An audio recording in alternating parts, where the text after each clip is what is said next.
Hello and welcome to a very special edition of the Just Another Football podcast, a unique one and probably, well, we'll see how it goes, the only one that I'll ever be hosting.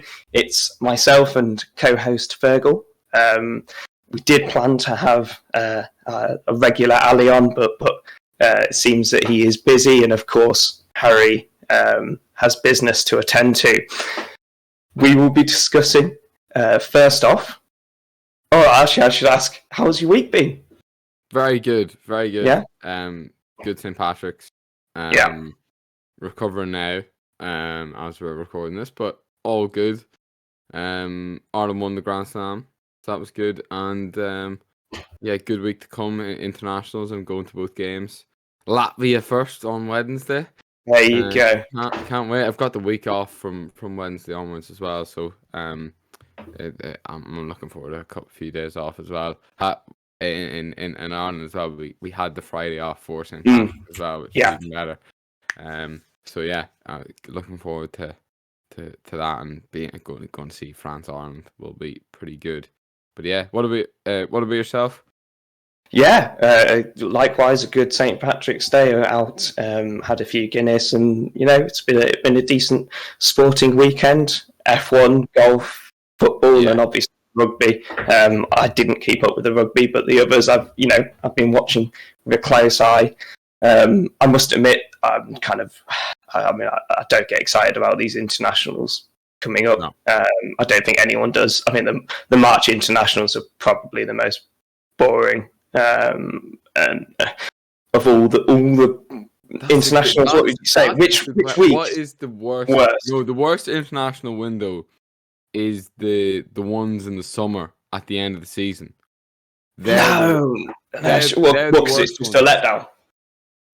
The ones in June, whenever there's no big competition, and it's just it's literally just to tie things off. Ireland's performances are usually terrible. Yeah, because everyone's knackered. Because everyone's like, I think the last one, there were people coming back from holiday.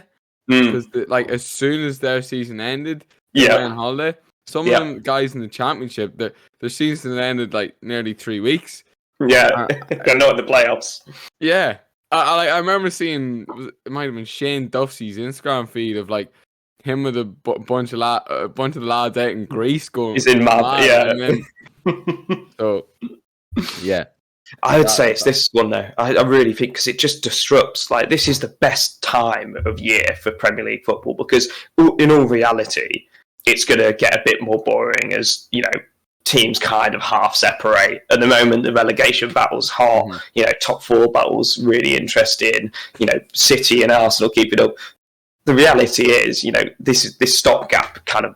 I suppose the way I'm looking at it, I always look forward to the internationals, and whenever I think of the one in June, it's just because the quality, You're thinking the one in June is easier to ignore. Yeah, It's not interrupting anything. Now is we're getting close to squeaky bum time, it's sort of interrupting the flow of it, definitely. I think that's interesting in terms of an English person's perception of especially friendlies. I hate watching England. I think Harry has said, he absolutely hates watching England in general anyway. So it's not really a pleasure for us, or at least we don't perceive it as such. But it's not necessarily a pleasure for me. I'm just passionate about it more than anything. But it's Ireland rarely do well, so especially recently, but for some reason I just love it. Rarely provided you any pleasure whatsoever. Unlike Conte as a Chelsea manager who did win us a title, and that is our sort of first port of call. We've been asked, or we were discussing before the podcast, Ali sort of proposed this question of, is he a fraud? Is he a bit of a fraud? Is he a serial winner or is he a fraud? Conte. Well, you've done well to really twist that, because I'm pretty sure it's just the question was he a serial winner? But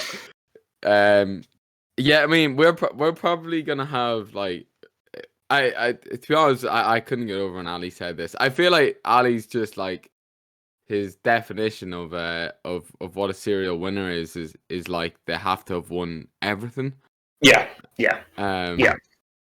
Whereas I find that really harsh. I think it's like if you've won like, I feel like 3 league titles is like is like they are serial winners. Yeah. And then like, especially if you've done it in a couple of countries and yeah, man, he's hilarious though, Conte. Just like this week, like, I don't know. I don't know how. Like Spurs fans. We must get a Spurs fan on at some stage. Although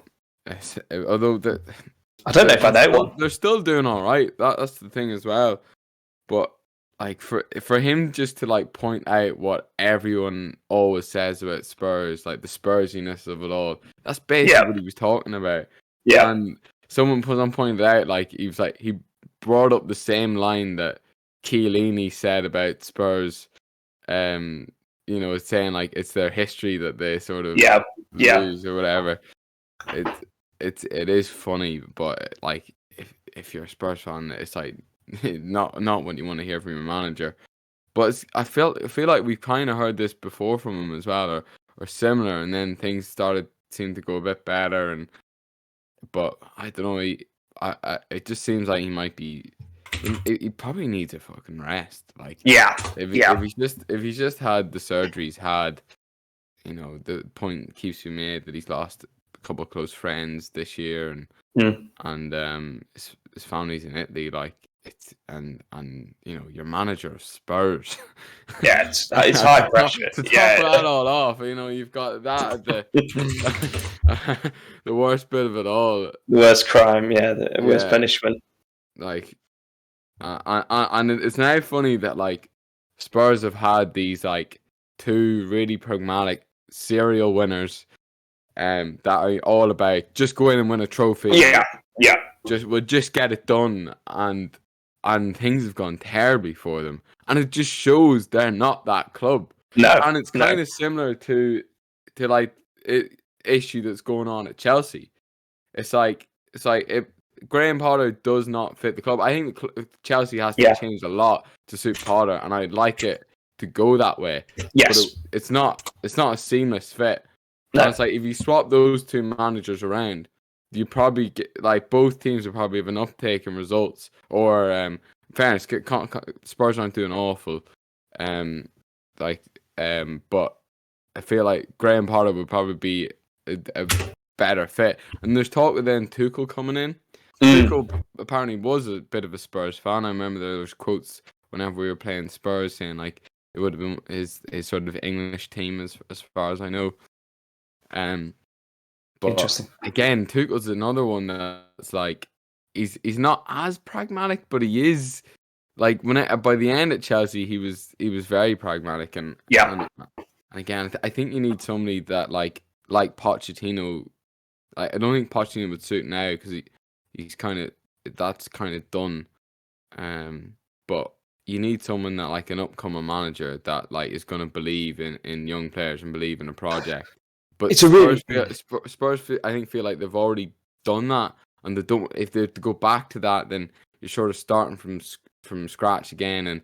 And if a player like Harry Kane thinks that he's part of like a long-term project, he hasn't got the time for that. He needs to be winning now. So if he hears those sort of feelings, like you're getting in like a somebody who has a long-term project, you might lose him.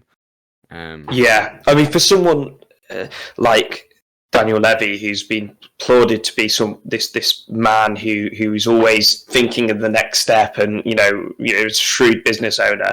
It's been really bizarre managerial appointments in the last few years, especially with like Nuno Espirito Santo was one where you were like, I forgot about that. Like that, I have completely forgotten about him.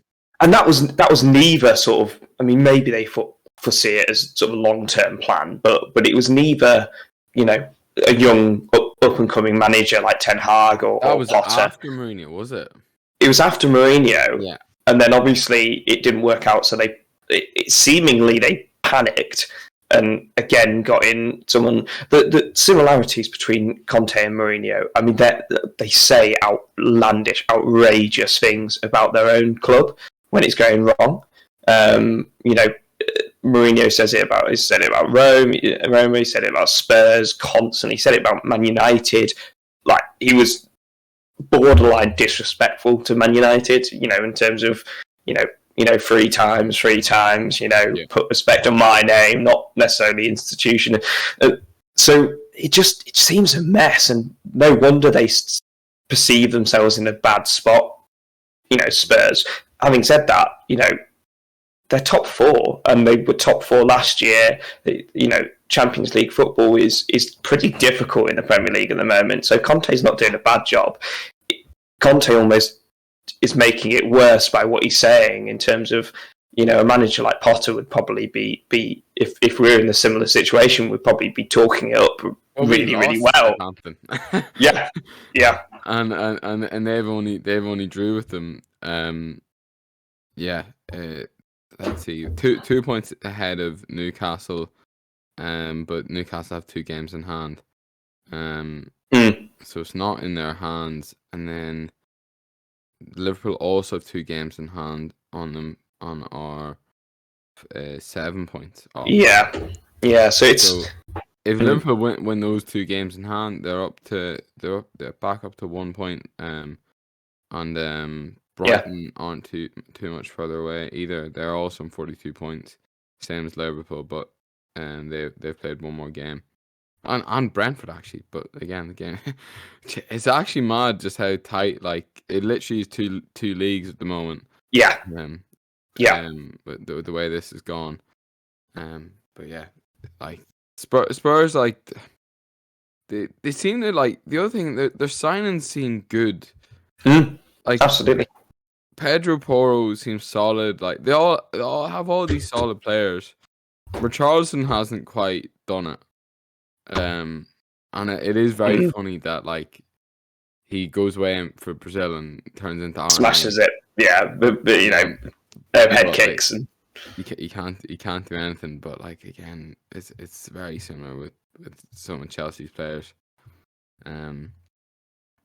Yeah, I think Spurs just need to lower their expectations a little bit. I mean, they're not spending massively, in comparison to Chelsea, Arsenal, Liverpool, Man United, Man City, obviously. If I'm honest, I think their days are over. Pochettino was probably the best era for them to win a title. I just see the other 5 teams getting stronger and stronger over the next few years. Newcastle, likewise, probably vying for that 6th spot with Spurs going forward if Levy can't put the money in. Obviously, if there's a takeover or whatever happens between now and then, that changes it. But realistically, they're a club with a really strong fan base and a good stadium and good facilities, but not a particularly great winning culture and not the best finances in terms of the transfer market, because they've got £1 billion worth of debt in a stadium. So it's going to be, I think it's going to be a really tough few years for Spurs. They're attractive enough because they're a London team, but I think some aspects, I think we're nearly at the point with football where it's like you can like, we're at the point with Chelsea, for example. We spent loads of money, ridiculous amount, and like it's like it's marginal gains at this point. Like, all these teams can spend like 100 million each transfer window, close enough. Maybe some would have to sell to do that.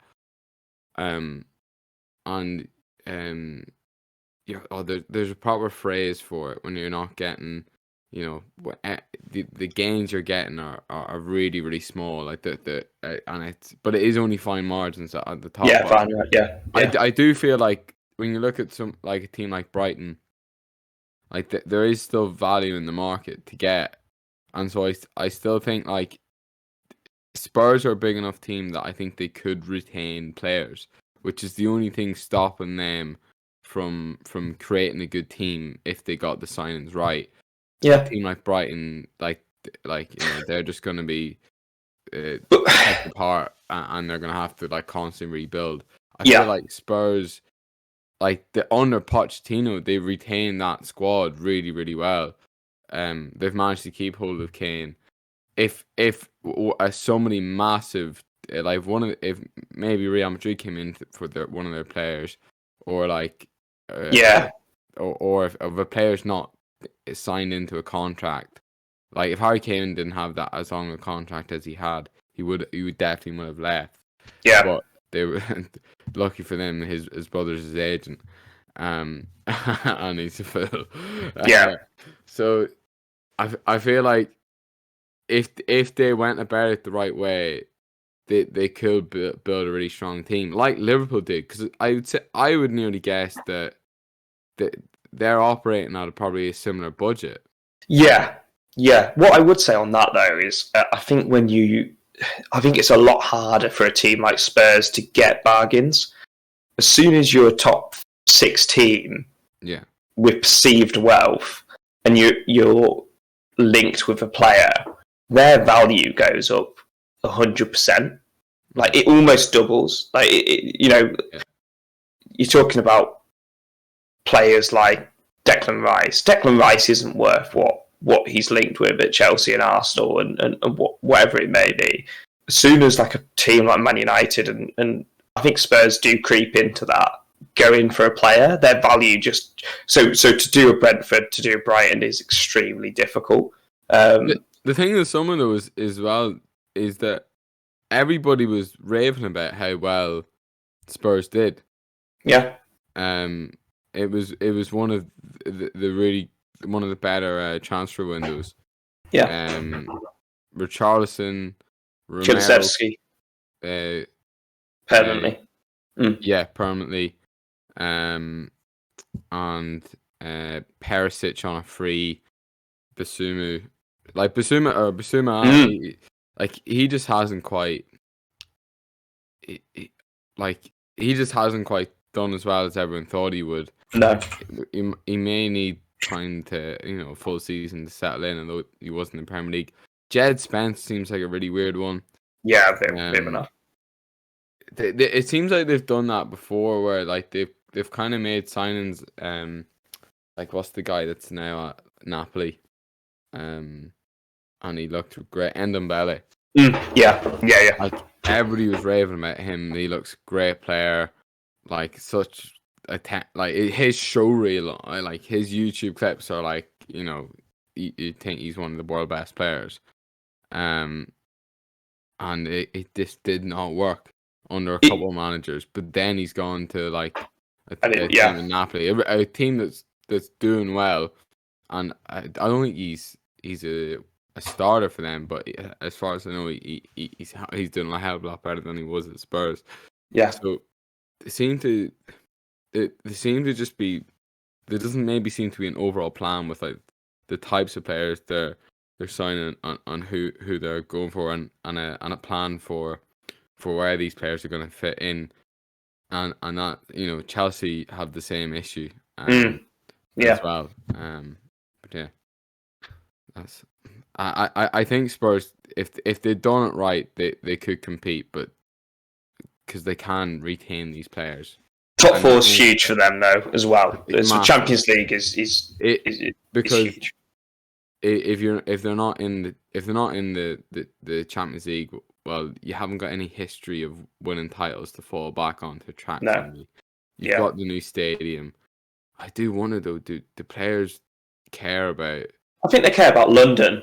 I don't think London, the stadium specifically. If it's a new to me, like I haven't been to it, but I'd be more like interested in going to like a historically significant stadium like Old Trafford, Anfield, and Stamford Bridge, and even I was going to say the Emirates. The Emirates probably doesn't if that is the first time the Emirates has probably had a really good feeling around it. Yes, yeah. Maybe that'll grow from this season. The affinity with the Emirates. Harry probably will be able to explain his feelings on it better. But yeah, Spurs if they don't get Champions League, they would struggle to attract players if they're competing against anybody else in the top 6. Yeah, and they need to keep Harry Kane. I think that if they can keep Harry Kane, that I do think there's a chance of an FA Cup or a Europa League in them. Not with Conte though. I think it's too sour. He's burnt bridges now with that press conference, and it seems like a matter of time, especially if they slip out of the top 4 and the Liverpool and Newcastle gain a few points. Yeah, I think I think it happened. It seems to have happened with like a couple of clubs, and I think Chelsea might have been the thing that inspired some of these bad decisions. And what I'm going to say is that you had teams like Arsenal, Man United, where they had the success and then they had years of not doing so well. Yeah, and they were like, right, we've done the big process. We're gonna scrap that. We're just gonna try and get somebody that's gonna win now, or you're jumping from idea to idea, and it ends up all messed up. Yeah, Chelsea the only team that have done that and have actually had like major success. Yeah, I can't put my finger on why. I don't know if it's just like Chelsea, like the establishment just got used to working in utter chaos. Yeah. And like just winning, it was like that was the philosophy more than anything else. I don't know how that works, but it worked for Chelsea. But it'll only there is a ceiling to that, to like success. 100, yeah. That. We've never played the best football. No. Whenever we won like the Champions League, the last time we won under Conte the Premier League, like you can make the case that like there was a couple of teams in transitions and it was a good time to do well. We weren't in Champions League football then as well.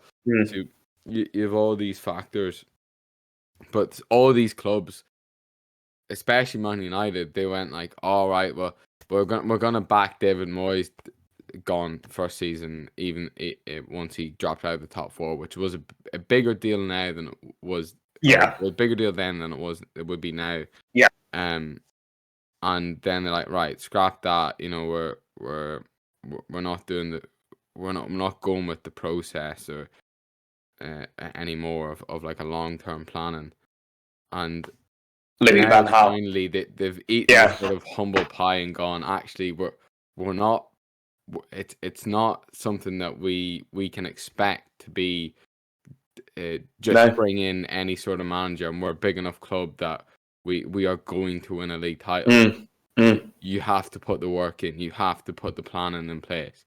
And what you see now, especially with Man United and Arsenal, who are further down this road than Tottenham and Chelsea. Though Tottenham haven't had the success, but in terms of their own history, they've done relatively Champions League final, probably being the best team over 2 years and not winning anything, which is so Spurs. But like literally probably the best team, and beating Chelsea at Stamford Bridge, like like that. They were all huge, big things, like, and so they've reached that, and then they've sort of plateaued their performances.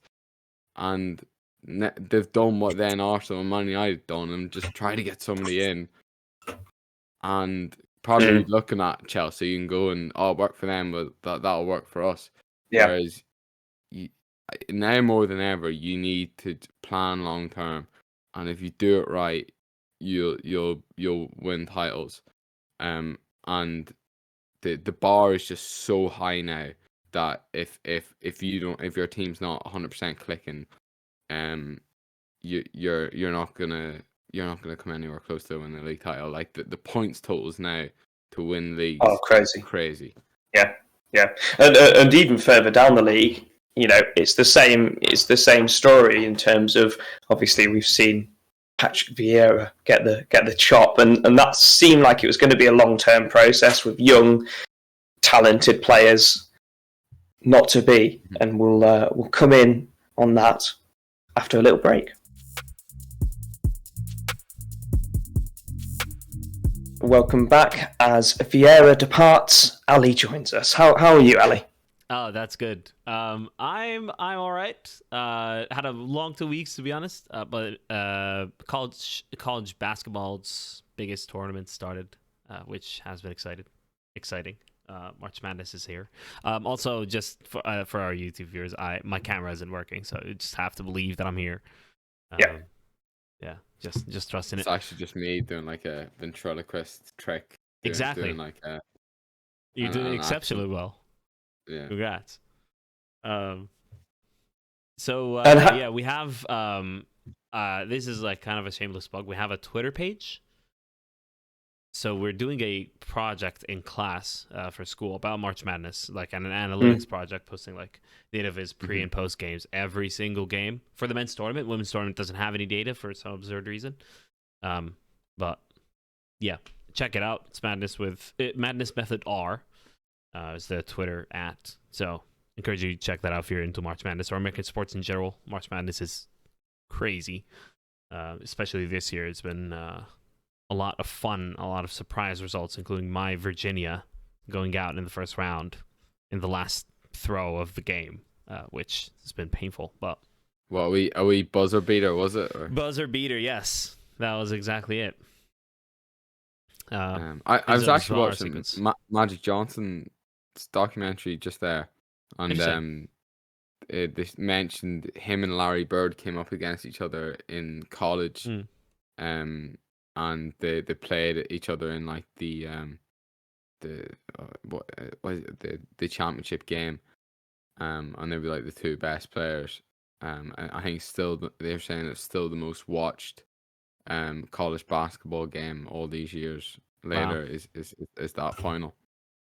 So who are the favorites this year? I don't know enough, but I mean, Purdue and Virginia were definitely two of the favorites. Go follow the analysis Twitter. Follow the analytics page. I don't know enough about college. I honestly don't, but it's like a school project, so I had to do it.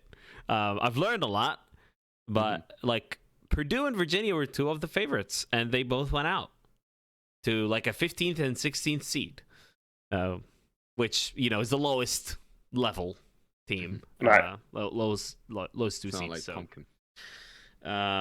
Yeah, who would win it now? I don't know.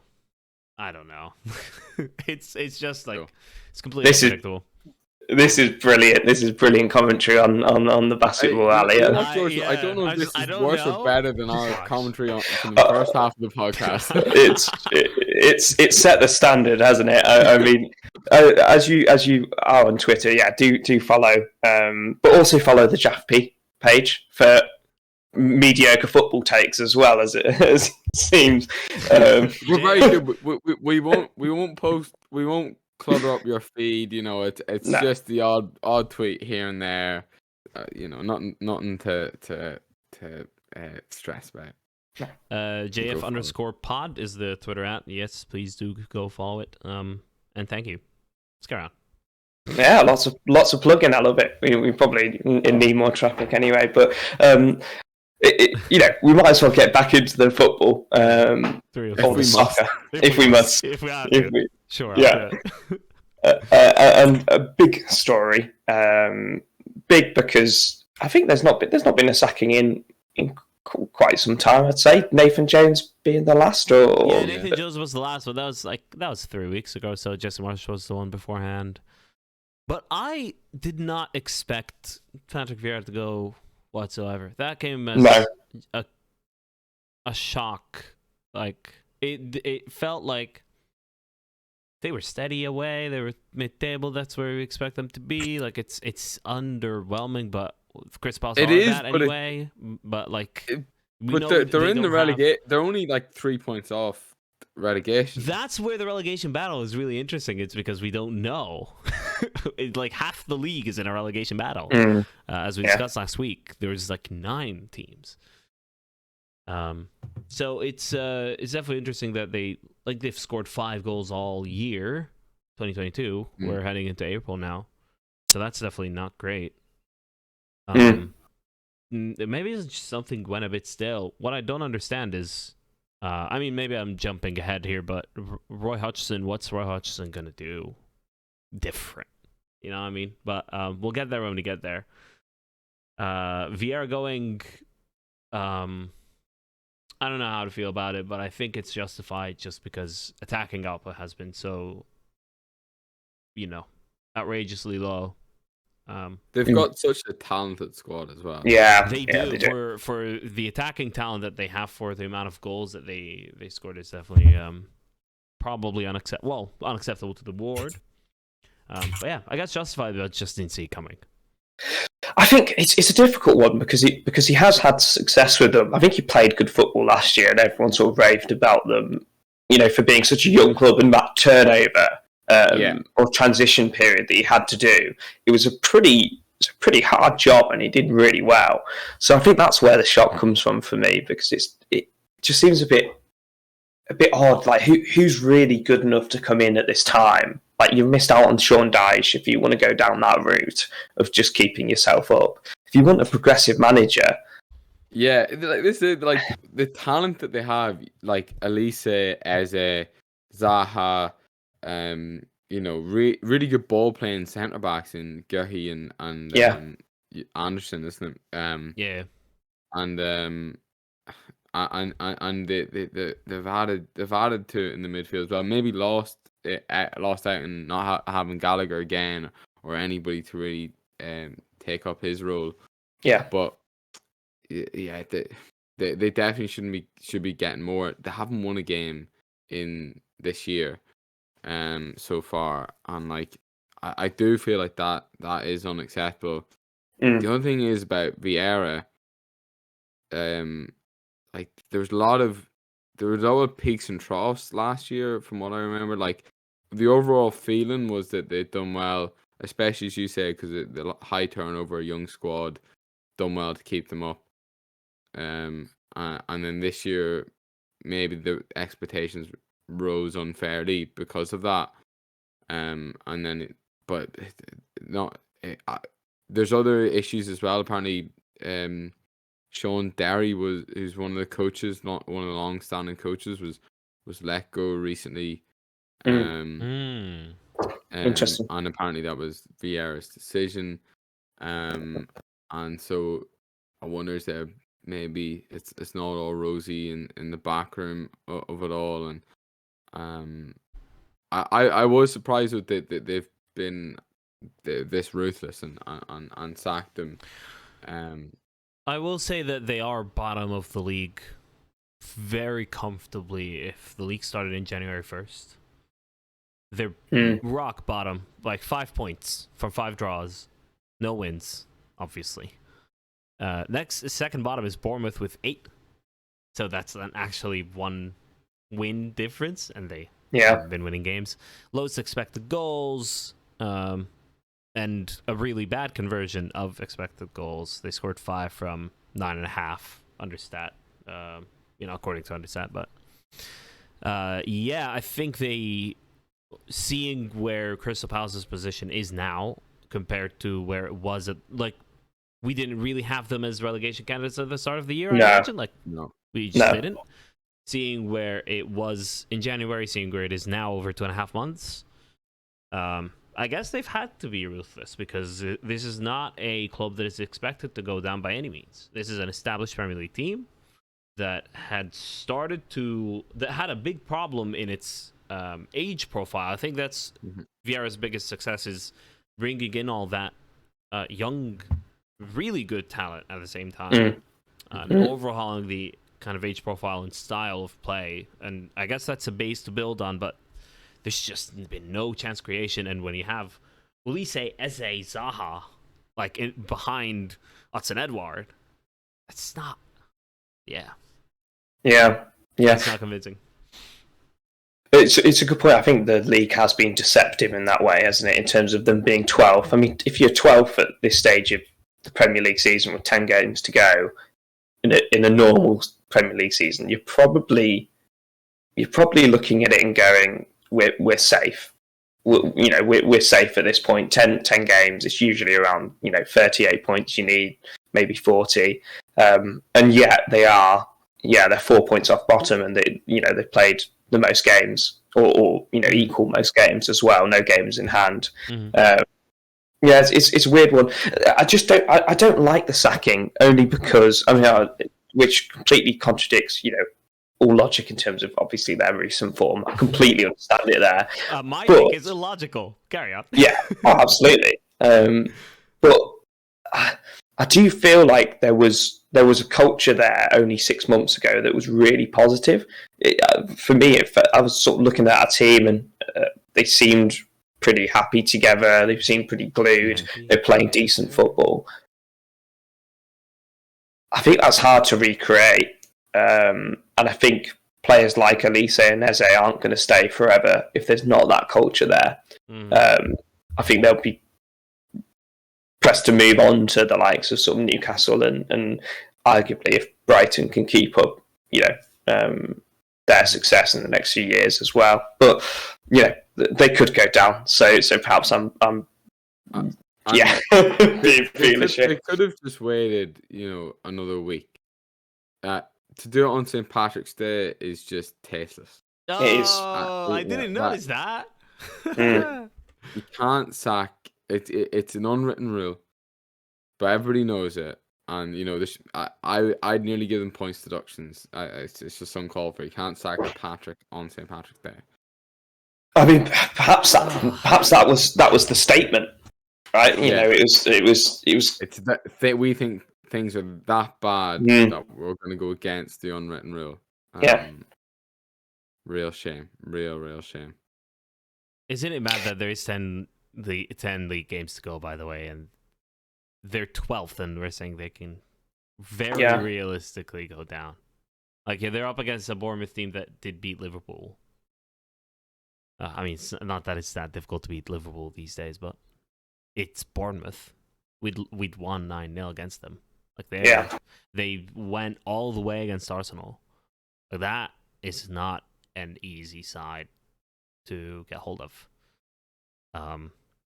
Not at all. And then you're also looking at well-established teams below them, like Everton, Leicester, West Ham, Southampton, arguably as well, been in the Premier League for a long time. Leeds have been there a while. Wolves.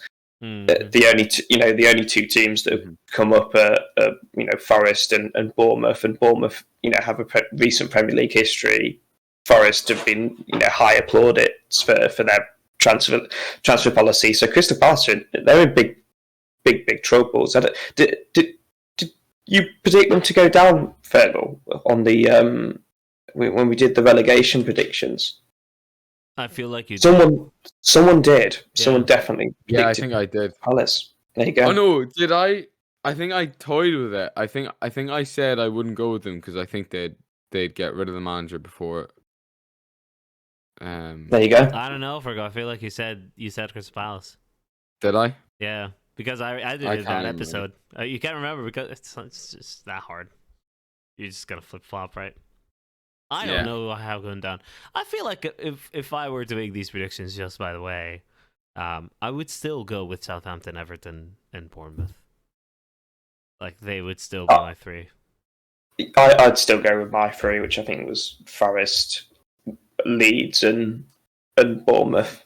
Forest, Leeds, and Bournemouth. Interesting that the two we have in common is Bournemouth, who I just said, can very realistically say it.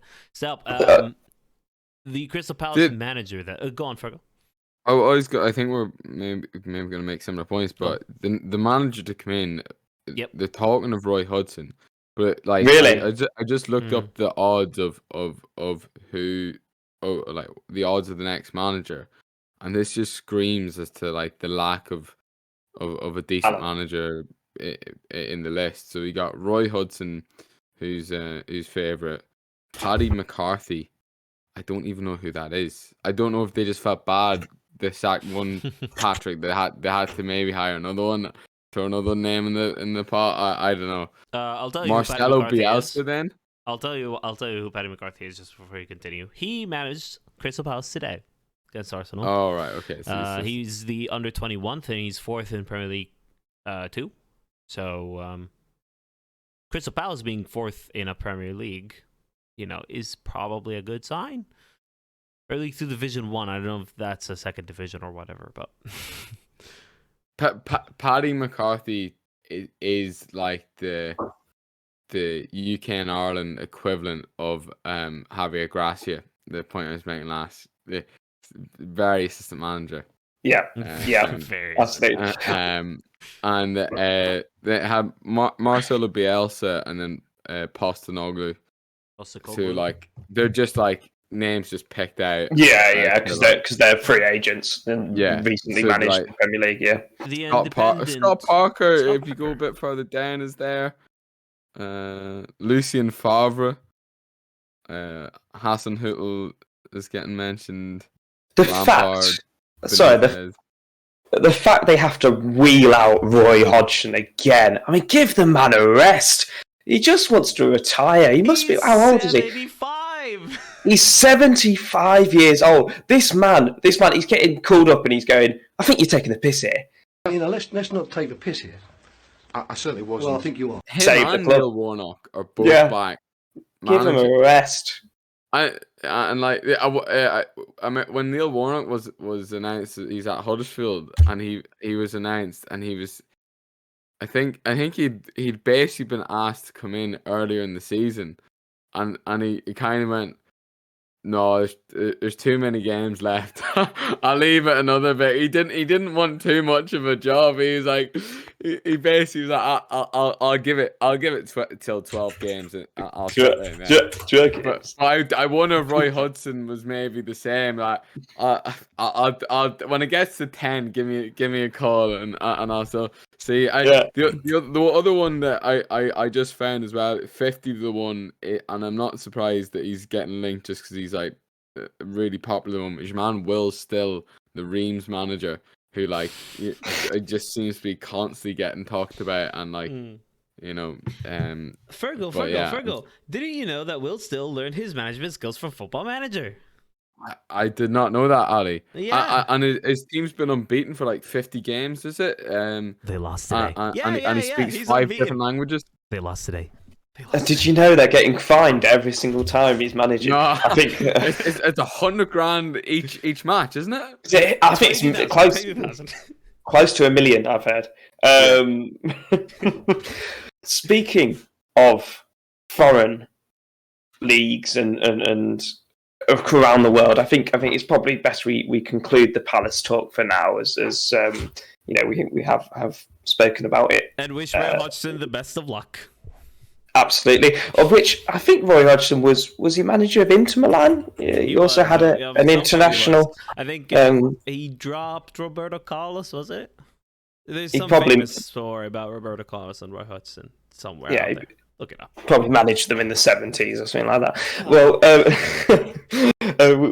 in terms of obviously the international, we'll start with tabs on Tammy in this Serie A. There's been a lot of El Clasicos and the like in different languages to go through. But yeah, what's the latest, Fergal, for the tabs on Tammy? Tabs on Tammy, he didn't have a good day today. They lost the Rome derby to Lazio. I'm just trying to bring it up now. I did have a quick look. I can't remember if he even got on today. But Ibanez got sent off for them early on, and then Lazio got 1-0 win. Yeah, it doesn't look like Tammy started. Came off the bench. Yeah, came off the bench in the 67th minute. Didn't do anything. 6.2 FootMob rating, although I have gripes with ratings in general. Yeah. But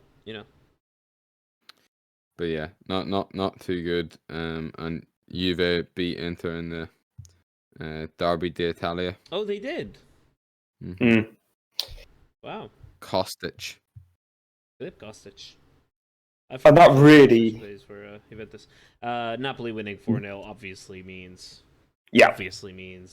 they are champions. Congrats to them. I think that was concluded, wasn't it? Almost a month ago. But is it mathematical now? No, I don't know. I mean, it nearly is. They're 19 points ahead of Lazio, Why? by the way. Inter were second.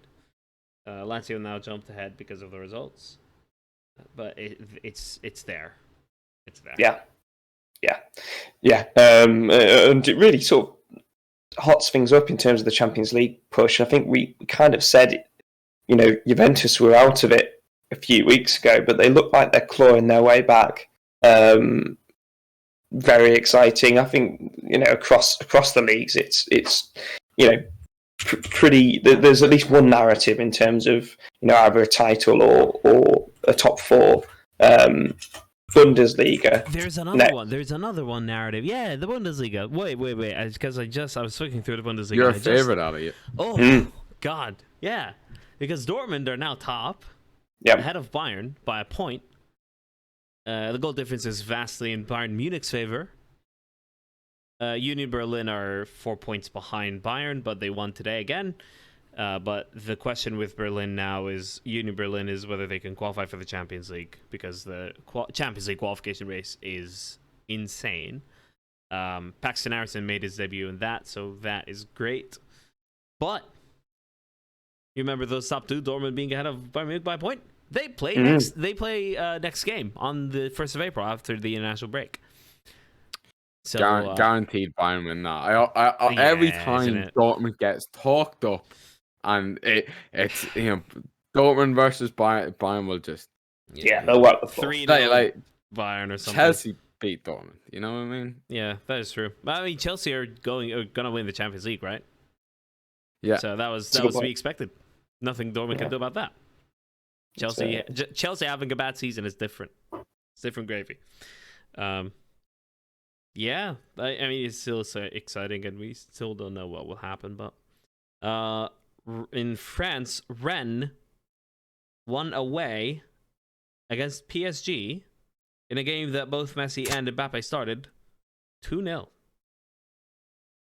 But PSG are still top by 7 points. So, moving on. Yeah. I don't think much needs to be said over in League. Moving on to La Liga. Yeah. Now, big, obviously, El Clasico. Ali, did you watch the game?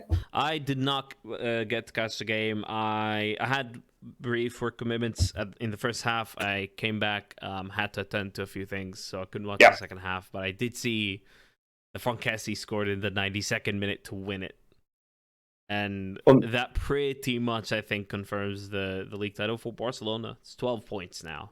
12 points as opposed to if they'd lost, I think 7 points or whatever the difference would have been. What a turnaround. Different. Yeah. Yeah, I mean, if you look back to the summer and the reports that were coming out of the new Camp Nou, it was Spotify dire straits. Camp Nou. Yeah, Spotify Camp Nou. Yeah. They were in dire straits, and obviously I don't think their future's fully, secured. But Xavi's done a fantastic job. It's not bad. Real Madrid side that very easily swept through Liverpool. So yeah, I mean, it's not that hard, right? And unfortunately, Chelsea have gotten Real Madrid in the Champions League as well, which probably there was a couple there that you're like you would have taken, like Benfica, AC Milan, and we've got one of the harder draws. So, Real Madrid, they just seem to be coming into form in the Champions League. Although they lost today, but it's just I'm still scarred from last year. That was a tough one to take. Yeah, absolutely. From this year. Yeah, I think we're pretty scarred. The good news is sort of on the flip side, I suppose, in terms of the run to the final. Man City have Bayern Munich, and I think Chelsea, Madrid, City, Bayern Munich, I think they're probably the four strongest teams left in the competition. I know Chelsea are 10th in the Premier League. I know. I was going to say, like, you did very well to put us up with those other three. But we're still better than Napoli, who are top of the I don't know. Serie A. We are. This year. it doesn't matter. We've won the Champions League in the last 3 or 4 years, whatever it may be. So I think you'd rather not have us. Ali probably has a different take on that, especially considering how poor Chelsea, and actually Fergal probably has a different take on that as well. But yeah, I mean, hopefully the run is more favourable in the semi-finals when we eventually get there. And interestingly, just in, Mason Mount, obviously, who helped Chelsea arguably win a Champions League. And beat Real Madrid in the run up to it, has been linked with our bitter rivals and Ali's favoured team, Liverpool. It'd be really good to get the lads' sort of thoughts on that. I'm absolutely gutted personally. He's been one of my favourites for Chelsea, and really, I think under the Frank Lampard period, and even winning the Champions League, probably the player I could identify with the most. Him, Reece James. So it's to me really shocking. I didn't really know there was bad blood there, but clearly it's been brewing for some time. It's come a bit out of the blue. Yeah, I'd be gutted to see him go. As usual with Mason Mount on Twitter, it's a very split thing. There's some fans think that he should just sign, but apparently the deal is like 8 years. He wants to be one of the higher earners as well. Unfortunately for him, like the timing of the negotiations isn't great for him. With like how bad of a season he's having, I do wonder if it probably there's some players that are motivated by these situations, playing for a new contract, and there's other people that like want to be back, to then feel confident and sort of probably know what their situation is, and that gives them they're more settled then. And I wonder if Mount is like that, but these transfer negotiations with Mount, like they should have been done so long ago, but it's because of the whole issue with Abramovich, the way that ended. Yeah, these sort of deals have been put off and put off. They did try and make it a priority at the start of the season. That's why Reece James was given a brand new contract. Mount, they did try to do the same, but they couldn't agree a deal, and then it's just rumbled on. Doesn't help Chelsea that like they're throwing money about like nobody's business, and then we've just signed so many centre mids. Yeah. So it is like where is he going to fit? Like we definitely have too many, and we've gone back to playing only 2 centre midfielders, and we've brought in João Felix up front. So where Mount might have been in one of those 3 slots, he's now not up front, and he hasn't been playing well enough at the moment to be in the team. And yeah, I'd be good to see him go though, because he was literally Chelsea's best player for a two-year spell, and was so crucial under Lampard, and then it helped us win the Champions League. And I think if he goes to Liverpool, I think it's one hell of a good signing for what the fee would be. Is being talked about is only 30 million as well. I agree. I want him. Especially because of the profile of midfielders that we have right now. He is someone totally different to anything we have, who will actually run and can carry. I think he can fit the Jordan Henderson kind of / Harvey Elliott thing where we've been trying to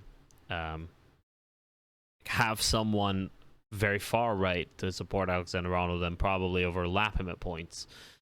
He does that all the time. Exactly. He fits that profile very well, and I think whenever Harvey Elliott's done it, because he's not whenever Harvey Elliott did it fantastically on occasion, but because he's left-footed, he tends to cut inside.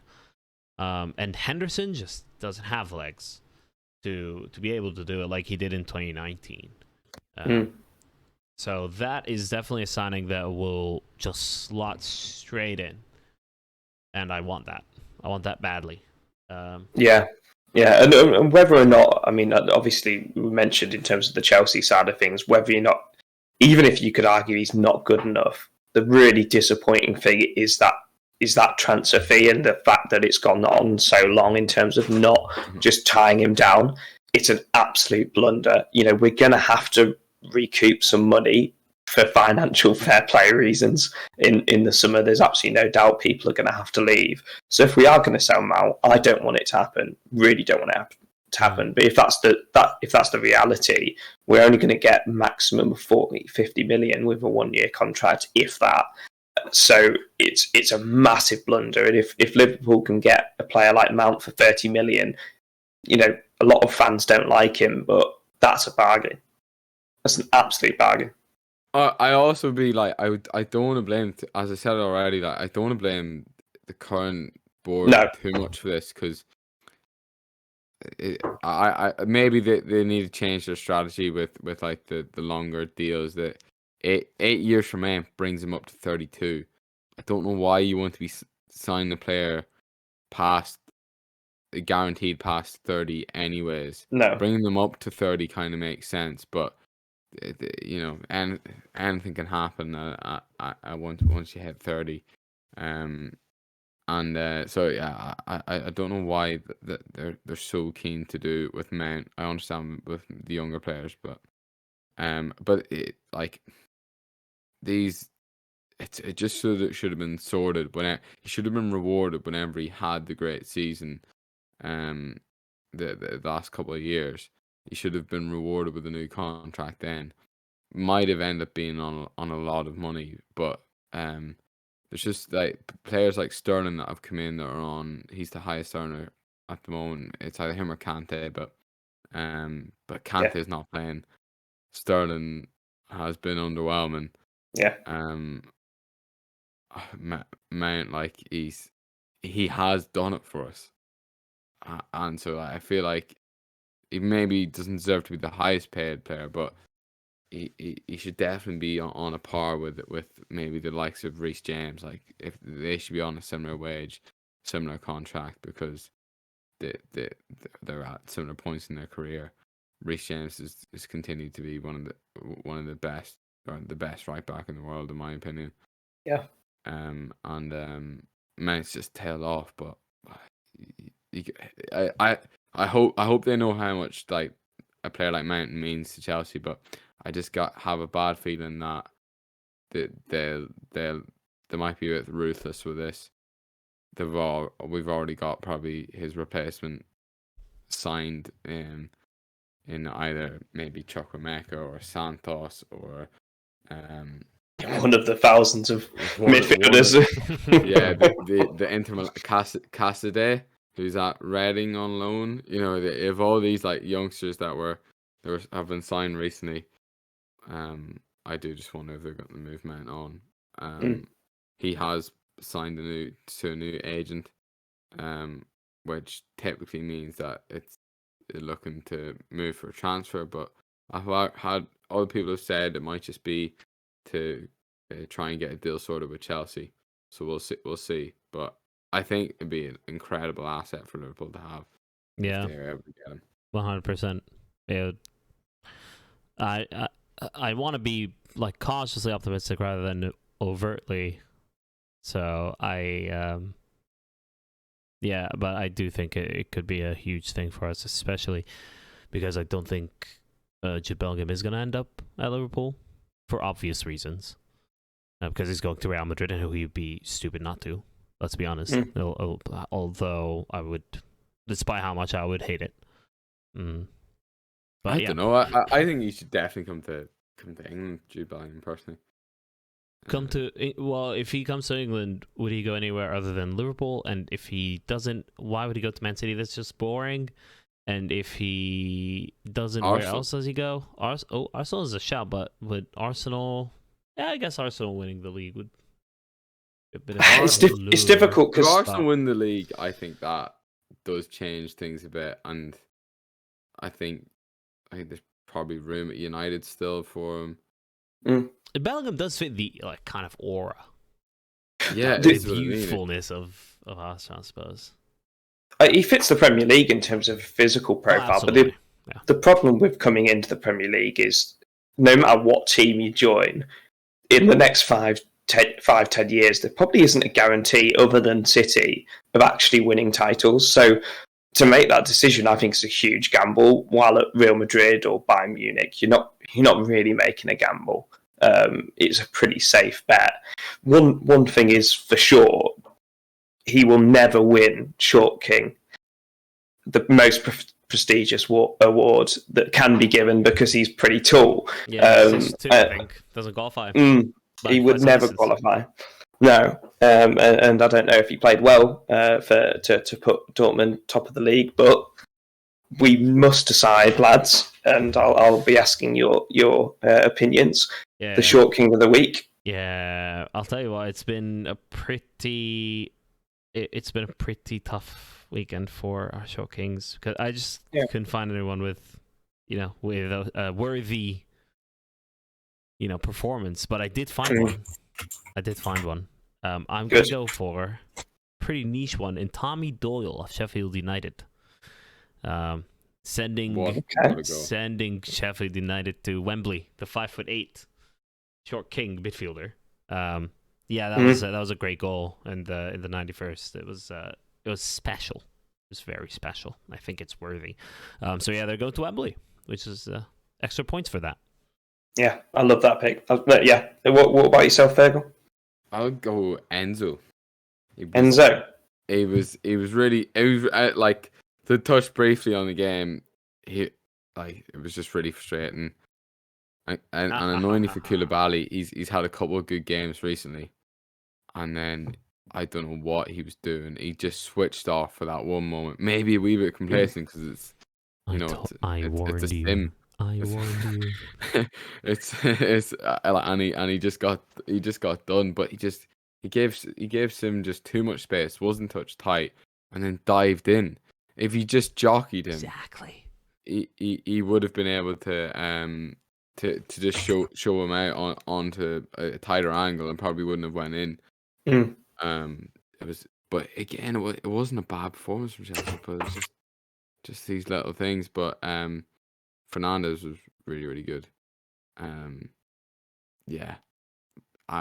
We've done well getting him. He's proper. He's the real deal. He's absolutely the real deal. I'm going to move away from Chelsea as quickly as possible. I've got two picks. I'm not allowed to. I might just. They're both from the same team and contributed to the same performance. And the two that I've got is Theo Walcott and James Ward-Prowse. Obviously, wait, how tall is James Ward-Prowse? James Ward-Prowse I think he's 5'8". Yeah, he's I did not. Very small. That.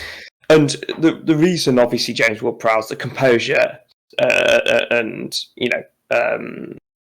technique of the penalty was absolutely superb. Top bins, 93rd minute as well to rescue a point, which is crucial for their survival.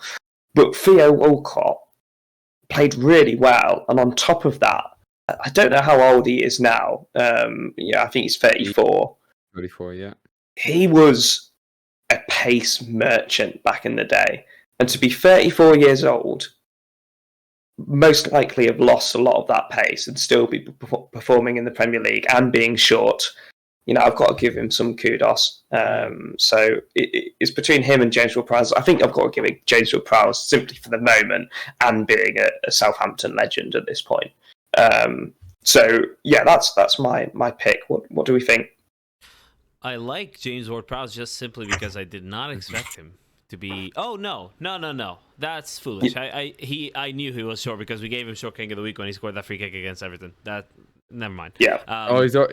He's already got it, has he? Maybe go Theo Walcott then. Yeah, go Theo Walcott because he got a goal and assist, didn't he? But what about Tommy Doyle is a really good shout because I've just googled it. I think he's very, very small. Is he? Tommy Doyle is 5, I think 8. I know. So he's just small. At 21 years old to produce a moment like that.